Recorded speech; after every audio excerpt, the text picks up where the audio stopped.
What is a seemingly mundane question you can ask somebody that will tell you a lot about their personality? What's the last thing you did for the first time? Well, now I'm having an existential crisis because I can't think of anything. Bought stocks. I just started reading the Wheel of Time series. Edit. You're are giving me the willies. Can't wait to keep reading. One of my standard job interview questions is tell me about something you like doing that you're good at. I don't really care what the answer is. I just want to see passion, effort, and creativity. I don't really care what the answer is for you. Thank God for that, cause my answer's going down on your mom. Tell me what you're good at. Dungeons and Dragons, okay. Can you tell me a little bit more about that? Roles? No. Well, I got things I like to do, but I'm not good at any of them. I like to return shopping carts to their corral.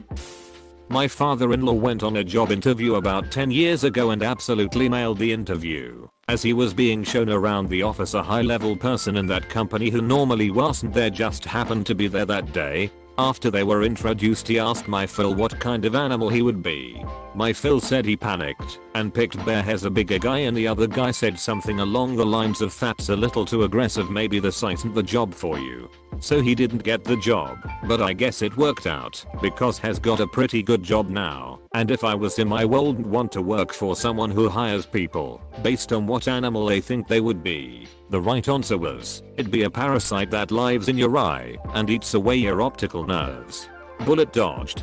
That sounds like an awful place to work. Wow, that is so ducked up. That guy's a pooper head. Bears literally sleep all winter and then just eat blueberries all summer, right? The guy should have asked the follow-up question. Why did you choose the bear? Cause a bear is not always associated with an aggressive animal, but can also be associated with a tough-looking guy who really loves cuddles and is a sweetheart. The explanation says more about a person than a one-worded answer. This actually applies to a lot of answers. What would you do if you won the lottery? For me, it's a non-invasive way of listening to people's attitudes on finance in general, and also how they feel about the rich. First things first, I'm going to get a financial advisor. I'd have no idea what to do with that much money, and I don't want to end up a mess. Yes, this is a brilliant question. When I was newly dating my ex-boyfriend, it was around the time Super Lotto hit 1 billion a couple years ago. We were both in lottery ticket pools and discussed what we'd do if we won. His answer mortified me. It included how, if he were married, he'd divorce his wife and travel the world on a yacht doing drugs surrounded by hot women. Big red flag for me. Super generic question. But I love your explanation behind it. Edit. What the heck? Where did 1k upvotes come from? Do you put the cart back when you're done shopping? I put my cart away. But seriously, whether someone puts their carts back really shows you what they think about rules, social norms, and whether they will follow them when someone isn't looking or judging them. It's really interesting, and it's called the shopping cart theory. If they say no, walk away from this person. They are a monster. Cart NARCS. There's a whole YouTube channel of this guy confronting people who don't put their damn carts back. Check it out. It's not a single question, but by the second or third date with a guy I would ask him to go bowling. As it turns out, there's many ways to play the game. Do they take it too seriously and get competitive or angry if they don't do well? Does he act disinterested or bored of the game? Do they try to teach me how to play, or do they just try to be goofy, have fun with it? Do they order 2 pitchers of beer and get totally smashed? In my opinion, you can learn a lot about a person by the way they approach bowling. What if a guy just ducking sucks ass at bowling? Because I totally do, but I own it and still enjoy it. This isn't numb. This is bowling. There are rules. What book would you like to live in? A really big one. This is a tough one for those of us who like dystopia and historical fiction. Lol. LOTR, but not me, a Tom Bombadil. Heads up to some secretly dark deuce. Did I just see you digging through the trash? I didn't know we were playing Stardew Valley. Got this one in an interview once. How do you go about eating a muffin? Learned a lot about muffin anatomy that day. It was a bakery after all. Edit. The bottom is also called a stem BTW. Just in case anyone needs some muffin trivia in their back pocket. Edit 2. Also known as stumps. Yes. This was a highfalutin place, so they preferred to refer to them as stems. Ahoha, I knew a guy at uni that sat at his desk, naked, and just slammed his face down into him like a dog eating out of a bowl. Guy was weird AF. I've shared this before, but I feel it's pretty relevant and a great way to find out more about a person. Years ago I went out on a first date with this girl I met online. I thought she was very attractive, and we had so much common that I thought she was perfect. In addition to that, we seemed to hit off well through texts. So I figured this date would go well. We're at this bar, and she suggests we play a people watching game where we try to make up backstories for the other people there. I thought it sounded fun, especially since I played a similar game with friends on the train sometimes. Plus it felt like a good icebreaker to get us talking. Well, she managed to take all the fun out the game by being ridiculously cruel in all her assumptions for no real reason at all. It felt like she was projecting issues she had onto these people. Like one guy was sitting at the bar alone. Could have been waiting for someone, you never know. But because he was alone, he was a mucking loser with no friends that hates his life. I tried to steer the game back to a more lighthearted mood, but she was set on being mean. Completely killed the mood, and after that I lost all interest in her. I just couldn't see myself going on a second date with someone like that, even if she checked all other boxes. However, I did learn that it's a dumb and usually fun game you can use that will really tell you a lot about a person and how well you get along with them. I'm like the most boring person to play this game with. Everyone is a spy. All of them. Backstories differ, but they're all spies. Every last one, lol. Laughing on the bus playing games with the faces. She said the man in the gabardine suit was a spy. I said be careful. His boaty is really a camera. Oh, I've read this one before. That crap's crazy. There's a word for these moments. They're called gestalt shifts. A moment where the recognition of a single detail causes you to reconceptualize the whole. Are you in favor of homeowner associations? This is a good one, because everyone who is familiar with them has such strong reactions. Hard no. Fav question I heard in an interview. What would you do if you came home and found a penguin in your freezer? It ends up not only being an icebreaker, but a good personality tell. Name him Pen Pen. Is the penguin dead or alive? Call the local zoo? What are the alternative answers? Feed it a fishy? I had a tar ask me in a get to know you activity what my vision was for a perfect world, and I said round lol. That would have been awkward if your tar was a flat earther. What was the last thing you did that gave you childlike joy? My 14-year-old asked for a longboard last spring. Ed said no before, because I figured it'd be something I spend a few $100 on that shed try once, not be good at right away, and never touch it again. It won't be the first time. After being locked up for 2 months with quarantine, I figured why not? It gets her outside and maybe something she'll enjoy. At that point I just wanted to get her out of her room and off her phone. I'd never seen her work so hard at something she wasn't good at right away. After 2 back-to-back 6-hour days of practice, she started to get the hang of it and asked me if I wanted try. I couldn't even stand on a board when I was a kid, but as an adult I just got it. I wasn't on it 5 minutes and I said, I need one. We left right then and picked one up for myself. We cruised all spring, summer, and fall. Not only was it great for bonding, I hadn't felt that kind of joy since I was little. A moment I'll never forget. Can't wait for the snow to melt. Listen to Rainbow Connection by Kermit the Frog on Spotify last Friday. Does playing with my son count? Has a child who frequently exhibits childlike joy, of which I'm symbiotic parasite. That seems kinda like cheating at this question. In a job interview, ask your prospective supervisor how much vacation time and sick days they took last year. This is great because both extremes take pride in their answer and so will answer honestly. The no/low vacation boss is proud of how hard she or he works, but really it's bad if they don't take time off. They're coming in when they're sick.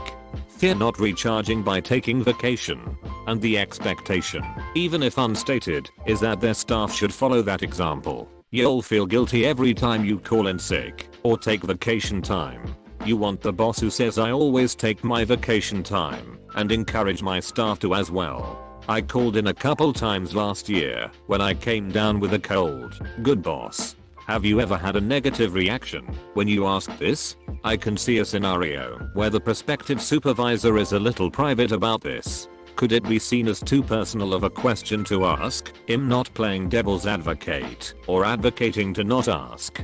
I'm actually curious as someone who's hoping to be interviewing for positions in the near future. What is a seemingly mundane question you can ask somebody that will tell you a lot about their personality? You and Op are ducking genius.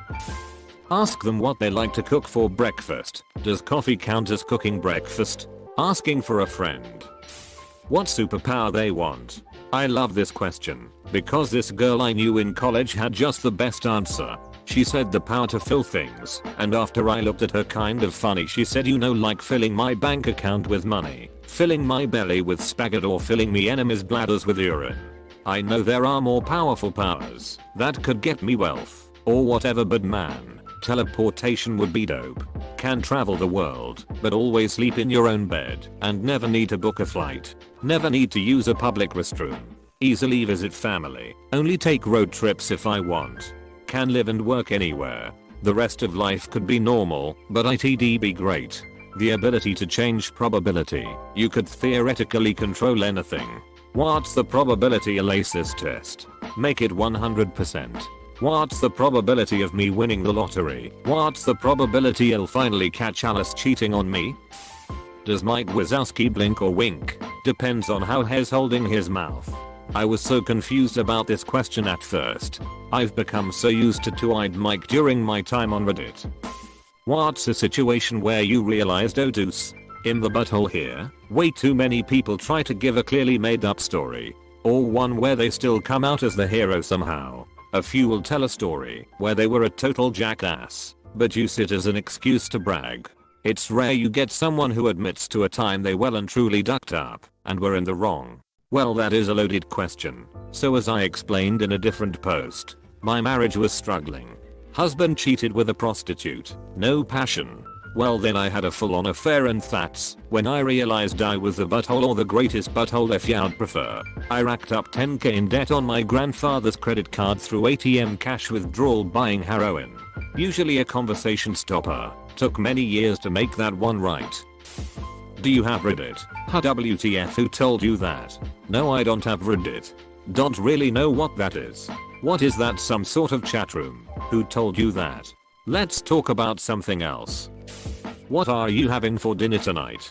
It's really cool to hear about what people like, what their culture is like, because food is a huge part of that.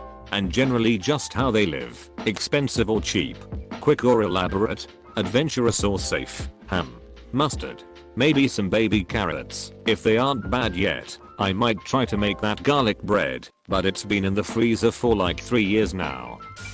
As a kid, what was your go-to selection from the ice cream truck? Disappointment because we were too poor to get ice cream from the truck. Grilled cheese sandwich or a taco? Who wins in a fight? Grilled cheese. But only if it's a fair fight. If it's prison rules, I'd take the taco. Grilled cheese. Taco's just going to fall apart at the first hit. If dogs wore pants, would they wear them on all 4 legs? Or just the back legs? My sons and I had an ongoing debate over this 5 years ago. Then we moved on to if a shark smoked, would it smoke in its gills or its mouth? Lol. Their favorite color, in so many ways, if they tell you without hesitating, it means they must have probably thought about it before. And it must be a color they really like, that makes them feel at home, or makes them happy. Whenever I meet someone, and they tell me their favorite color, it becomes a part of them to me. It's not that I haven't thought about it, but it's that I think it's a ridiculous concept. I don't have a favorite color. Some colors look good on me, some colors look good in a room. Sometimes I want an object to be one color. The idea I'd prefer everything to be a color seems preposterous. Where were you the night of the murder? Which one? I'm going to need you to be more specific. When I interview people, I always ask them what their favorite type of crisps chips to you across the water are. It's a throwaway question that's just designed to help them relax a little. But over the years I've noticed that people who give me a very classic brand/flavor are very steady workers. Those that tell me they like a newer brand / flavor have been generally less reliable and prone to distraction. Edit. Jesus Christ, this got a lot of weird hate. To attempt to answer a few things that I've seen pop up a lot. Yes, I know this isn't a thing. Obviously it's not a hard and fast rule. It's just an observation I've made over the years. It's literally an icebreaker question I use to help put people at ease if they're nervous. I don't use it to make hiring decisions, because I know it's not a practical or useful way to hire. I'm an executive chef for a pub company in the UK. I've been in kitchens for 17 years and I'd hazard a guess that the sample size is around 600 people. I'd hate to be interviewed by you. You're a dick / asshole / prick / cockwimble / wank pheasant etc. Cool. I'm not interviewing you. Can you calm down now? You're racist. Potentially. I'm a white male. I understand enough about the world to know that I may have racial bias. But I know enough about myself to know I won't pick someone based on race or ethnicity. My kitchens, like most, are full of people from all over the world and they're picked for their skill sets and experience over anything. I literally want the best people for the job. That way my kitchens run smoothly and efficiently. You're biased. If I am, then it's subconsciously. I would have to be presented with two absolutely identical candidates with the only difference being crisp preference to have it form part of a conscious decision. I eat generic brand and flavor. What does that make me? I literally don't know or care. I'm sure you're a wonderful person, unless you eat salt and vinegar Pringles, in which case, you have a lot of hate in your heart. Snack preference profiling. Are you a snackist? Do you install your toilet paper with the flap over or under? If they say under, they're heathens. This is one where I know I'm the outlier, but I don't understand why. I genuinely don't care. I put the roll in however it happens to be oriented. Over. Under. Whatever. I have no idea why this is a hill folks will die on. My husband used to work for Bed Bath and blah blah. He told me part of his job was to put carts away. He said that was his favorite part about the job. Wasting time walking around the parking lot finding carts and putting them away. He got to be outside, chill by himself, not have to deal with other worse tasks etc. Of course this story only came up after I gave him some crap for not putting the cart back one time. This story was his elaborate rationale for not putting a cart back, and to prove he was in fact a nice normal compassionate human. Normally, a fastidious cart returner, I started to leave my cart, thinking I was actually being nice and even more compassionate than ever before. I probably only did it to 5x until I realized he's just an asshole who has now made me into an even bigger asshole. I now get to think about how much we are both assholes in our own ways every time I return a cart. That last sentence is a beautiful love story and I'm not even joking. So I do a lot of the do-city work at my job by choice, because it's preferable to my actual job. Your husband and I have the exact same line of thinking about being cart monkeys. Marking loved when people didn't out their carts away because it meant I didn't have to see customers inside if I was outside grabbing carts. That being said, I out my carts away because I know not all cart jockeys think like I do. Lol, he never pushed carts in the Arizona sun. Poor kids. Normally I stall the carts. Summertime me, that female dog gets pushed all the way to the front of the store. They don't make enough to have to do that. As a former retail worker, I loved anything that was time consuming and got me out of the store. The cart corrals were just stores trying to hire less people. What is the airspeed velocity of an unladen swallow? If they know, that will tell me a lot. Edit. Apparently, I didn't put the word velocity in there at first. Haha. African or European? You're in a desert, walking along in the sand, when all of a sudden you look down and see a tortoise. It's crawling toward you, and you reach down, and you flip the tortoise over on its back. The tortoise lays on its back, its belly baking in the hot sun, beating its legs trying to turn itself over, but it can't. Not without your help. But you're not helping. Why aren't you helping? So, I shoot the guy asking the question, and all these moments will be lost, like tears in the rain, because it's actually Mitch McConnell. What soup they like? Vanilla soil at. Asking about why something ended, be it a past job or a relationship. You learn a lot pretty quickly about someone. IDK about this one. Assholes usually twist the story to make them look like the victim and leave out their mistakes. What's your favorite dinosaur? In my last year of college, I took a prehistoric history class and was loving it. Our history major commuted by light rail to school and would end up spending the hour or so on the train congregating with other history majors. One day, I asked this group, "What's your favorite dinosaur?" Most of the people gave answers like velociraptors, or that they hadn't really been interested in dinosaurs since they were kids. Which was fair enough. But one guy said, "I don't believe in dinosaurs," and that the earth was 6,000 years old. This was a guy that was studying history for the sake of teaching children history, and he was denying that most of the earth's history didn't exist, despite learning otherwise in the classes he was specializing in. I lost a lot of respect for him that day, and now, having a favorite dinosaur is a barometer test of mine. Edit. Thanks for the awards. But please don't feel the need to spend money like that for Edit awards. My favorite is the Archaeopteryx. But I usually tell people that I like the Brontosaurus, since its name means thunder thighs. Edit 2. Yes, dinosaurs are technically prehistory. I did not use history correctly in the academic sense. I appreciate you all for pointing it out, since it was a teachable moment. But I would love it even more if you could also include your favorite dinosaur with your comment pointing that out. D. Triceratops. I saw this coming.